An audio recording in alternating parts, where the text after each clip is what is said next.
It is one of the most important off seasons in Cincinnati Bengals history. How much to pay Jamar Chase? Can they keep T. Higgins? How do they fix the defense? And who should they draft? The Bengals aren't far off. We know that. A good offseason, and the Bengals are right back in the conversation as contenders. Orlando Brown Jr. knows about winning Super Bowls. He won one with the Kansas City Chiefs right before he signed with Cincinnati. In this episode, our offseason conversation with the Bengals left tackle on his off-the-field work that earned him Cincinnati's Man of the Year nomination, playing football games on a broken leg, meeting one of the world's most well-known fashion designers, and what needs to change for the Bengals to return to the playoffs next season. Man of the Year nominee for the Cincinnati Bengals. Can you tell me how you found out you were the guy picked to be the Man of the Year nominee for the Bengals? Yeah, man. It's crazy because I should have known something was up with the cameras riding with me to offensive line dinner. But basically, I walk in, man, and the guys are holding a sign saying that I won. I was nominated for our Walter Payton Man of the Year award. It was really special feeling, man. Surprised the hell out of me, though. It's really surprising. I've seen the video. They're all holding the big sign and everything. That kind of moment, look, we all get into whatever we do for a specific reason. You have passion for football, but you've also used your stage for something bigger. When you get that kind of reward, how meaningful is that? Yeah, very meaningful, man. To me, it's just always been important to light someone else's candle, let someone else know that they're not alone. And type 1 diabetes, man, diabetes period, is something that's really hit home for me, just with my personal experiences and everything that I've had to deal with, my family, and I've seen the way that it affected my family and myself. And so it's always been important to me for other people to know that you're not alone in this, you know what I mean? That although, you know, you may be waking up to check your son's sugar levels, or because you hear the meter beeping, you aren't alone. You know, those are things that my family and I had to go through. It's very rewarding and means very meaningful to me. Can you tell me how diabetes affected your family? Yeah, so my brother was diagnosed with type 1 when he was 8 years old. I was 9. Which was, you know, at the time, obviously, we were so young, man. It was very confusing at the time. And then shortly after that, my grandmother passed away of type 1 complications. My dad passed away of ketoacidosis, which is a form of a diabetic coma. He didn't know that he had diabetes, but, you know, obviously it's in our bloodline. And then my grandfather, my senior year of high school as well. So it's just something, man, that, you know, it's an autoimmune disease, believe it or not, but it's affected my family a ton. And so, as I said earlier, man, I want to be able to make people more comfortable and understand that they're not alone. Because for a while, you know, it can feel like you're alone, you know, and I speak secondhand, you know, because my brother obviously is a first-hand carrier. I don't have it, but I speak secondhand, seeing what he's gone through, seeing what, you know, obviously everyone around us has gone through as well. How did you get started in advocacy for type 1 diabetes? Because whatever it is someone's passionate about, it can feel overwhelming how they can make a difference. How did you get started in what you're doing? Yeah, it's crazy, man. My mom, shortly after my brother was diagnosed in Baltimore, we would go on these JDRF walks at the time. And it's now changed. The name is now Breakthrough T1D, but they were JDRF for a long time. And so we would go on these JDRF walks. We would go to different conventions, type 1 conventions, to help my brother feel comfortable being around other diabetics as well. Have the opportunity to talk to some of these diabetic counselors when we would go to the hospital with them.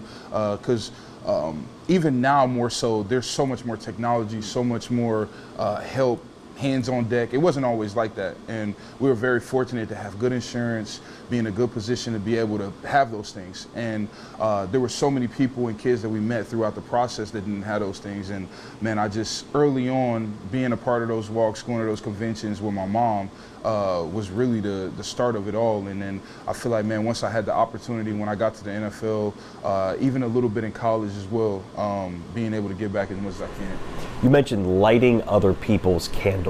Yeah. Can you explain what that means? Yeah, just allowing someone else to know, I mean, like I said, someone else to know that they're not alone, you know, someone else to be knowledgeable of type 1, even if they don't have it, you know what I mean? Even if they've never been around it, you know, just being able to let someone know, or I guess create knowledge, help someone understand. A lot of times you'll see professional athletes or celebrities or anybody who has the platform throw money at something, and that's the way they help, and that's noble, and that's great. You're present. You show up to events, you're around people, you talk to people. Why is that important to you, to be present in the cause you're going after? Yeah, I mean, obviously, we understand the importance of, I guess, hard-earned cash, but man, there's no currency like giving your time, and that's whatever you apply yourself to in life, with your job, your family, foundational work like myself, being present, is important because it allows people to feel me. You know what I mean? The natural human interaction of whatever energy or message that I'm trying to get across, man. It's always been important to me. How proud are you of yourself? I am proud, man. I am proud of myself. I feel like I've grown so much in my 2 years since I've been here.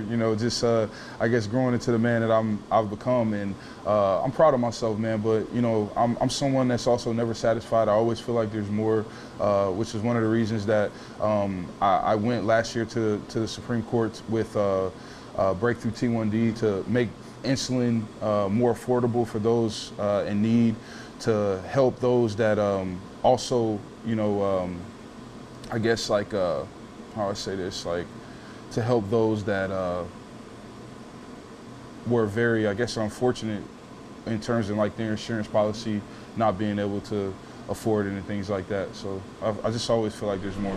Yeah, you mentioned you've only been here for 2 years. Yeah. I feel like you could run for mayor of Cincinnati. Like you and Ted Karras ought to be the two mayors of Cincinnati for what you're doing. Yeah. Why do you think you've connected so well with this city? Yeah, I think it's a city, man, that just, it feels at home. The people here they've got that southern East Coast feel, I guess the way I would describe it.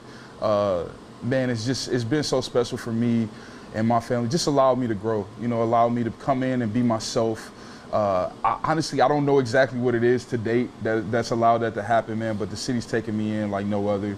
I mean, I'm just so thankful and appreciative that, the people here have responded to my personality, my way of thinking and way of life like this. How would you describe your personality? Yeah, well, I'm a goofy guy. You see some of the stuff on the mini mics. Off the field, I'm a goofy guy. I like to think that, obviously I'm pretty funny. I'm a little witty, a lot nerdy, and a guy that loves football. So, but on the field, it's a little different. If you take a trip on your Twitter page, one of the first things you see is a video of you at a Reds game, going crazy over a home run. Yeah. What is it about the Reds and the other sports teams here in town that have attracted you to get out and be a man about town? Yeah, so it's crazy, man. I never watched baseball before I got here. And I grew up in Baltimore, Camden Yards, Cal Ripken, all this stuff. I never really watched baseball before I got here. And so I threw out the first pitch. I believe it was the Texas Rangers 2 years ago when I first got here. And I feel like ever since that moment, the Reds were on a roll. And so I just happened to get in. I think it was during that crazy winning streak they had around that time. 10-game winning streak. Yeah, they had a crazy, 10-game winning streak. And so the ballpark was sold out. I'm like, man, let me go back to another game. And I go back to another game. And so I just kind of grew a liking to the atmosphere. The ballpark is truly amazing. The guys on the field, I had a chance to meet a lot of them when we went to batting practice that one time. They were all great people, super personable. Obviously, Brent Suter is a great guy who I've got to know a little bit over time, man. I just feel like, for me, it was just like a natural attachment, man. It was really genuine. It's a good baseball team, great guys, really cool city. Just happened to work out like that. But it's the thing about Cincinnati, like if you put your arms around Cincinnati the way you have, they put their arms right back around you. Yeah, and that's why I say Southern, you know what I mean? That's where I get the Southern feel about it. That's not, I guess, normal up here in the Northeast a little bit, but it's got that Southern feel. That's what I appreciate about it too. Okay, so you get to go to the Super Bowl as the Walter Payton Man of the Year nominee. Yep. Are you looking forward to going to New Orleans and the Super Bowl, even though you're not playing in the game? Yeah, I'm not really a bitter guy, man. I love football, so I will watch it on TV anyway.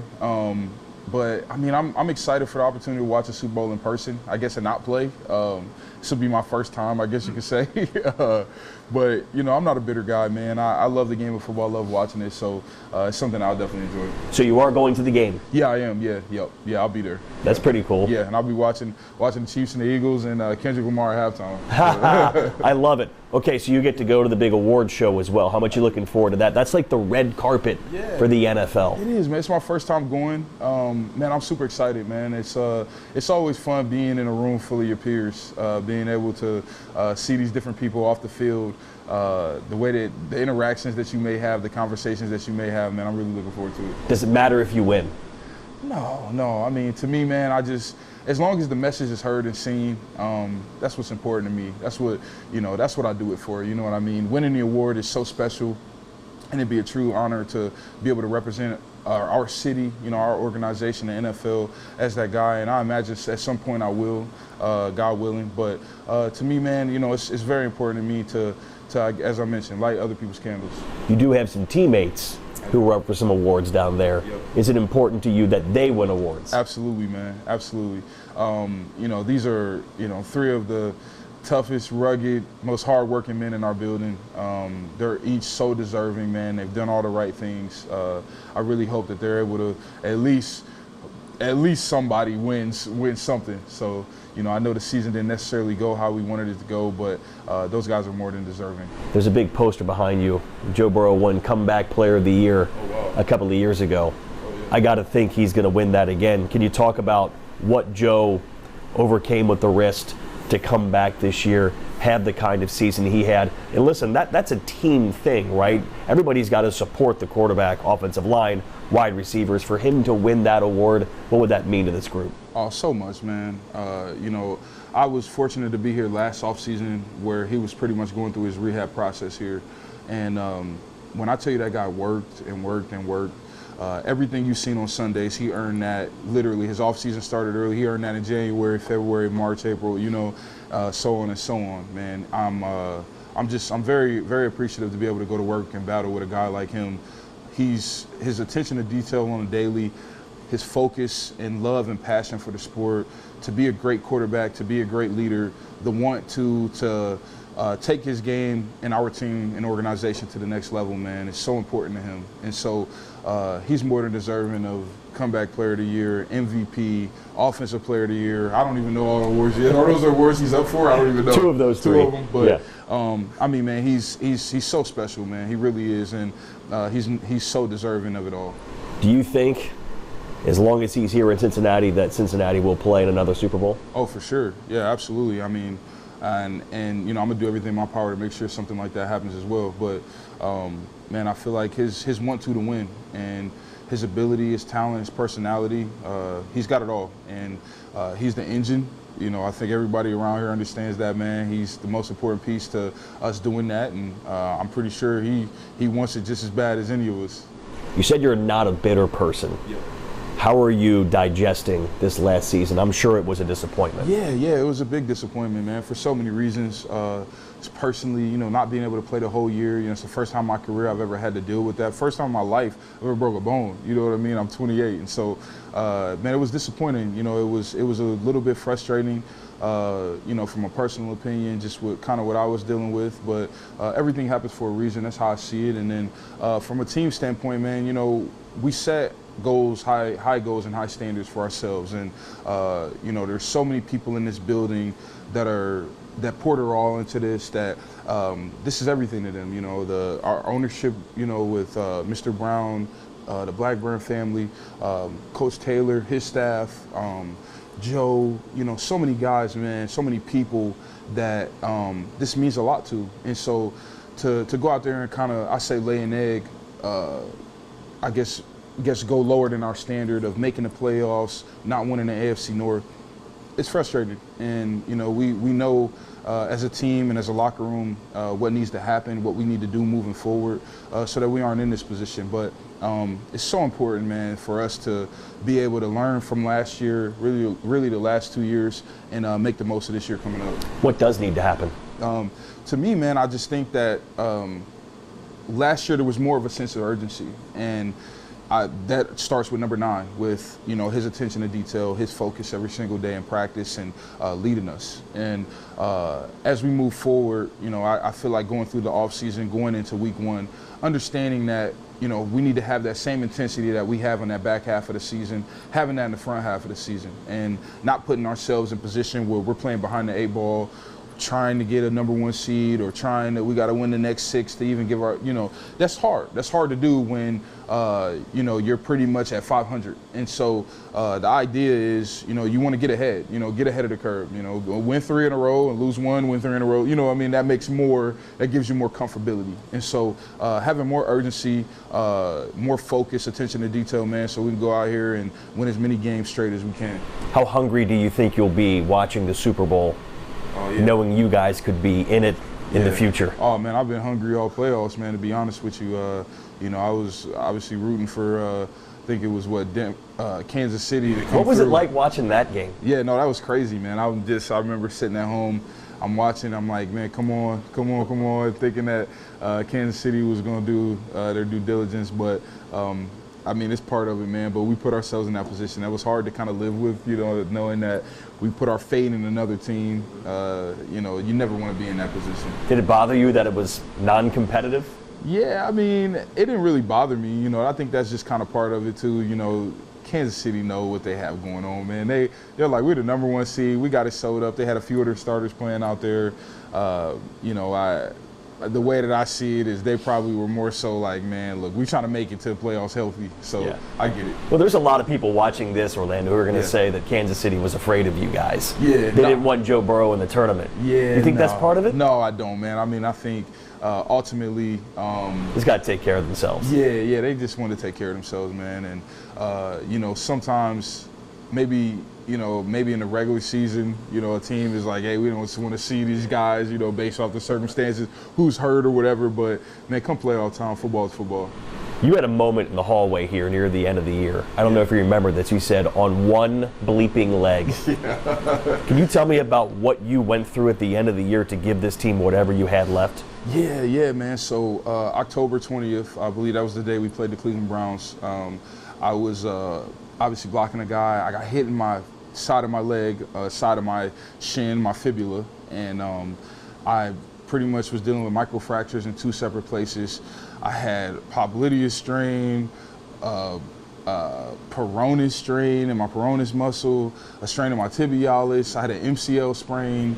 From one hit? One hit, yeah, bone bruise. I somewhat dodged the bullet in a sense of blowing my knee out because my ankle got stuck as well. And so, but I didn't have any issues down low, just in the bone and the muscle and the knee around that area. But so that happened in October. I played the following week versus Philly. I'm out there. It was like play 4. I get kicked in the same spot on a like pretty much a leg whip, the 4th or 5th play of that game, and I ended up falling on my butt. And, man, it was really painful. I went as far as I could that game. I think I ended up splitting 50-50 reps with Cody before he went in at left tackle for me. And, yeah, man, so it was really painful. And it was something that just needed time to heal. And as we got ready to go play Pittsburgh the first time, getting ready, I felt like I was ready. And we went out there, man, I just wasn't ready to go. And so after that, the team allowed me to take a quick trip to Vail, to the Stedman Clinic. I went out there, I got a BMAC treatment, which is pretty much like a bone marrow stem cell transplant situation where they pull the bone marrow from my hip through my back, spin in the machine for an hour, put it in the broken area, and I got on the flight and head back here. That's like the stuff that Kobe Bryant used to do for his knees, man. Yeah, man. So it was really, really beneficial. It sped up the process a ton for me because it was important for me to be able to come back and play for the guys in the locker room, man. I love what I do. I got so much respect for this organization and the people here. Man, I never want to be a guy that they feel like they can't depend on. And so I was shooting to come back versus Denver, which actually ended up working out. I went out there, I played well, and that's kind of what you heard me talk about on one leg, man. Just, I know that Nick Benito, is literally a Pro Bowl, All-Pro player this year, and I think it was just, I was full of emotion and super excited in that moment. That's why you got that C on your chest, right? Yeah, literally, man. That's, that's a part of it, man. It's just, I guess, what I've grown to since I've been here. Unbelievable. Yeah. So, when you go to the honor show, you told me you have one heck of an outfit ready. Yeah, I do. Can you tell me about how this suit happened Yeah. that you're going to wear at the honor show. Yeah, man. So it's as I've told you, but the story is I'm in New York City when I sign or commit to signing with the Bengals, and so it just so happened to work out like this. The following day, I'm in the big house, the mansion, which is the big Polo Ralph Lauren store in New York City, and I think it's Soho or Manhattan. And I'm in there, I'm shopping, I'm talking to this guy in there, and come to find out it's Ralph Lauren. And so he gives me a blanket. After I spend this money, he gives me a blanket, and they gave me an opportunity, man, to go through pretty much their purple label fitting, and they sent custom suit guys out there to my house this season, and pretty much gave me some really nice suits, man. So I got some nice stuff that I'm excited to wear out there.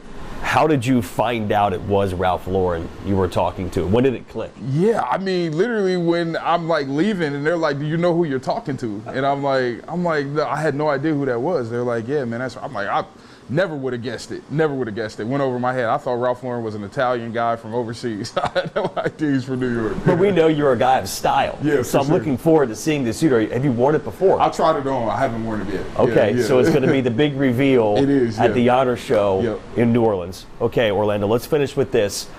You're here at the facility. You're working to get ready for next year. Is there a message you want to give Bengals fans who are watching this about this team, this offseason, and getting ready next year to play better football? Yeah, man. I just would say that, I love the passion. I love everything Bengals fans have to offer, good and bad, because I think that's what makes this place so special is the true love and care for the team, the decisions we make, who's playing, who we're drafting, all those things, man. It's so special. I hate that we let them down last year. That's an uncomfortable feeling for me, just because I know how much this team and organization means to this area and this city. But moving on to next year, man, the sky's the limit. And, it's kind of been like that for the last few years. I know that, it's kind of somewhat of a repetitive message, but, man, the way that Joe's been playing, the way that our front office has been working since the season's been over, Coach Taylor's mindset, man, his staff, the moves that we've made, it's trending in the right direction, man. And I'm really excited to be able to get out there in April when everyone comes back. I'm going to be working my tail off till then. But, man, I mean, it's going to be a good year. It's going to be a great year. Orlando Brown Jr. just finished his 7th season in the NFL and 2nd with the Cincinnati Bengals. Before last season's injury, he had never missed a start in his entire NFL career.